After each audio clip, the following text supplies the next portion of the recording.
Kamatis sa ilang pamilihan sa Dagupan City, bagsak presyo na. Ang detalye ihahatid live ni Russell Simorio. Russell? Chris, ilang linggo bago magpasko, bagsak presyo na ang kamatis sa mga pamilihan. Magandang balita ito para sa mga consumer pero ang apektado yung mga magsasaka dahil naibebenta nila sa murang halaga ang kanilang mga inaning kamatis.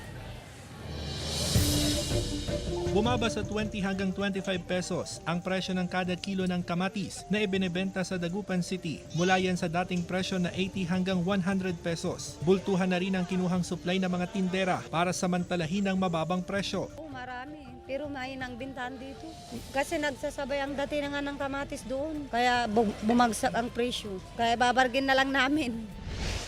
Sa Nueva Vizcaya, sandamakmak din ang supply ng kamatis na ibinabagsak ng mga magsasaka. Sa cellphone video na ito ni John Solis, makikitang itinapon na lang ang mga kamatis sa gilid ng kalsada sa bayan ng Bambang. Malapit na raw kasing mabulok ang mga ito dahil sa dami ng supply. Hirap daw mabenta kahit bumagsak sa 6 hanggang 7 piso ang farm gate price ng kamatis. Wala na kaming paglalagyan ng bagong parating sa pwesto kaya sinatapon namin yung mga Pero ayon sa Samahang Industriya ng Agrikultura, walang oversupply ng kamatis. Hindi naman oversupply, sabay-sabay lang yung pag-aani.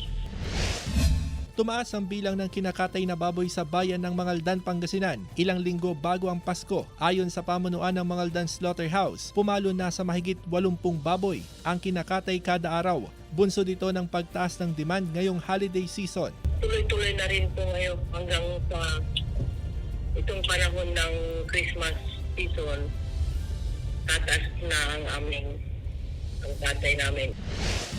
Samantala, sa bayan ng Kalasyaw, bumaba ang presyo ng itlog sa merkado. Ayon sa ilang negosyante, marami raw ngayon ang supply ng itlog. Nasa 20 hanggang 50 centavos ang ibinaba sa kada piraso ng itlog.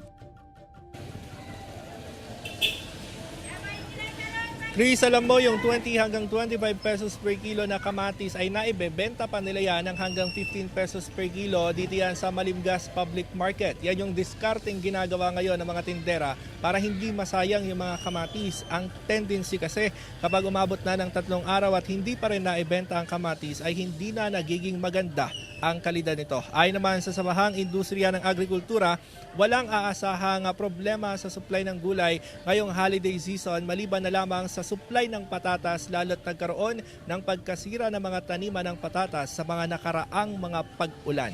At yan muna ang latest. Balik sa iyo, Chris. Maraming salamat, Russell Simorio.